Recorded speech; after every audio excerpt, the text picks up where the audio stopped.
So we have been talking about the civil lawsuit that the young lady that's in her early 20s claimed that Shannon Sharpe raped her. Well, a second lady has come forward as well. This woman, Michele Evans, is alleging that she was raped by Shannon Sharpe back in 2010. She sat down and gave an exclusive interview with The Sun.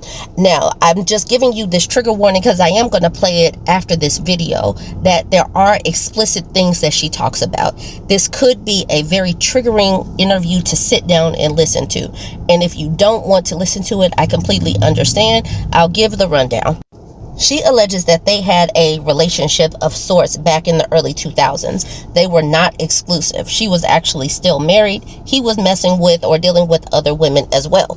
According to her in this interview, he expected her to be faithful, even though she knew that he was still dealing with other women. Well, according to her claims in this interview, she was raped in 2010.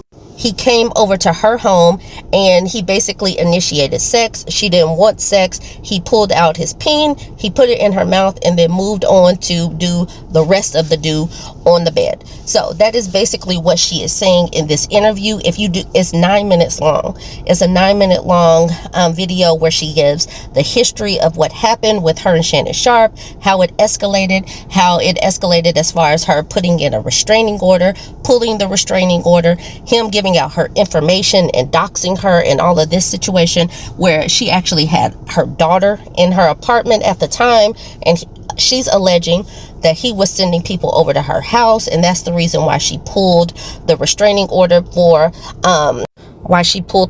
order against Shannon Sharpe. She does in this interview speak about why she didn't just go directly to the police to report the rape. She answers that in the interview. Go ahead and watch this interview. She fleshes out everything. Like I said before, it's a 9-minute long video. It's a 9-minute long interview. It is triggering though. So they talk about certain things, and obviously rape is a sensitive topic. Go ahead, let me know what you think. Like, comment, and share. He was controlling, he was domineering, he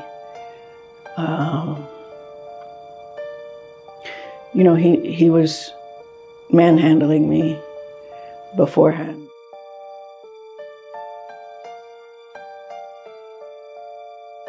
We met in actually the press room at the Broncos, April of 2002.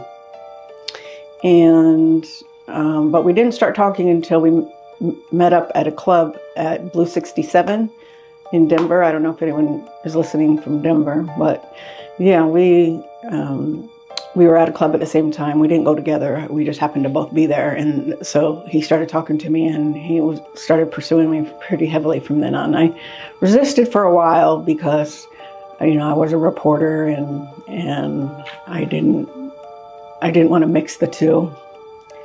But he's very charming.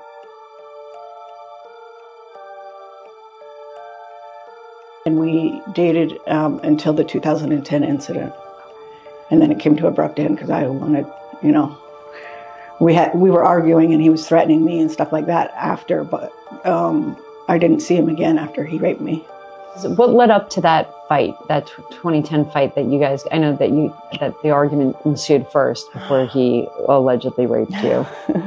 The argument was about the fact that he had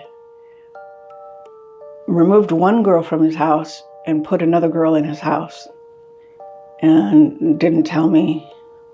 And he had asked me to break up with my husband at the time. We were just dating, so I was dating Shannon and my husband at the same time. Shannon asked me to break up with my husband, and I don't recall for sure, but I think I did. And so, it's like, wait a minute, you want me to be with just you, but you want to move somebody into your house and not even tell me? So that's what it stemmed from. He's not a faithful person, so I wasn't going to be faithful to a non-faithful person. It just doesn't work that way. Not for me anyway. Can you tell us just broadly, I know it's probably painful to relive this situation, but can you tell us generally what happened that day? It was fighting, and usually we fought on the phone and not in person. So it was it was the biggest argument that we ever got in. And he was controlling, he was domineering, he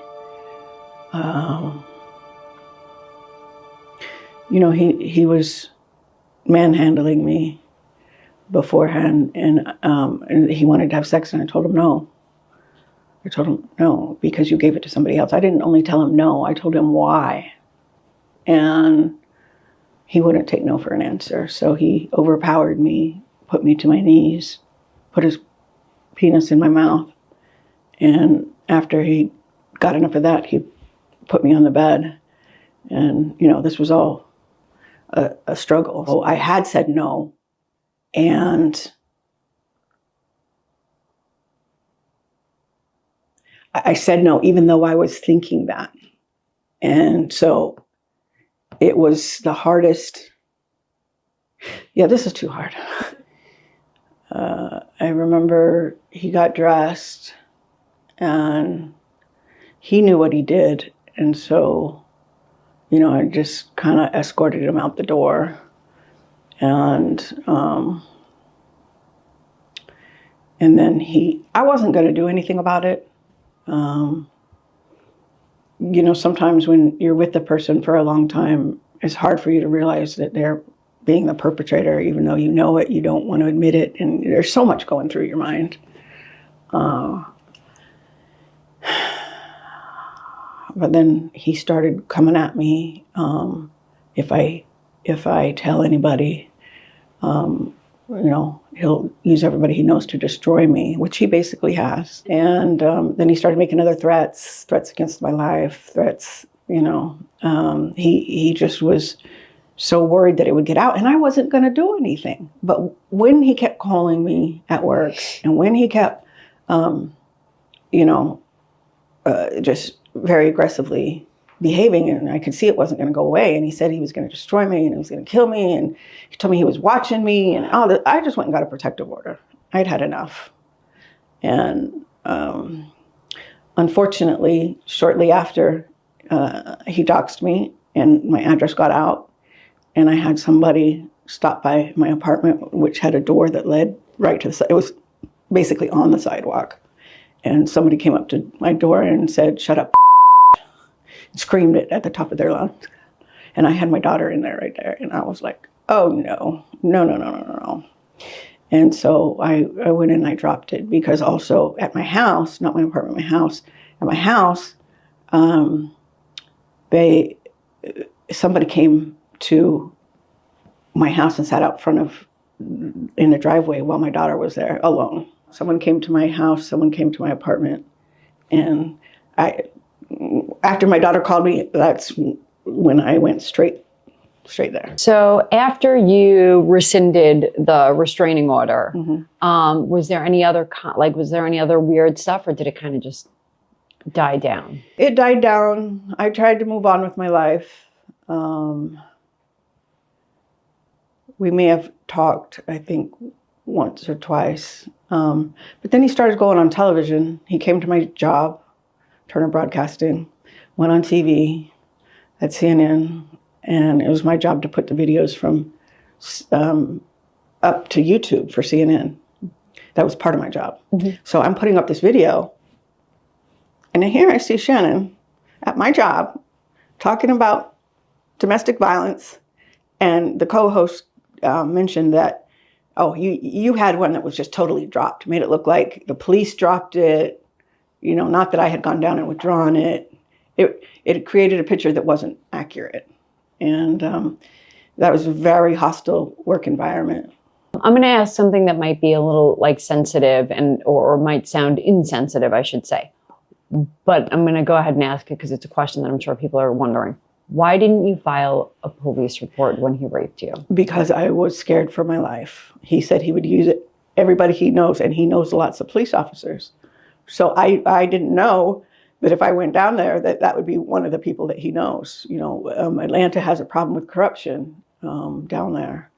And I was too scared to go to the police. Because when this happens, you're in a trauma mindset.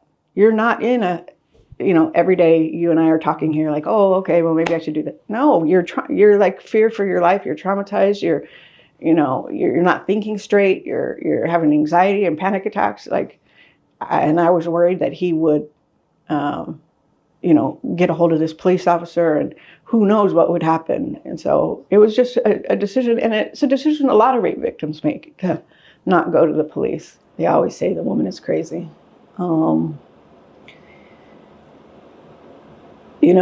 Hey, I might be at this point after everything I've dealt with. But back then, no. No. Definitely not crazy. And to see him paint me the way that he did, first off, I'm not somebody crawling out of the woodwork to talk about my connection with him like he insinuated in his statement. I've been out. I've been suing him. What's your message to his latest accuser, who's been doxing? What would you say to her if you can send a message to her? I pray for you. I have been there. I've been dealing with this for 15 years, so I know what you're going through.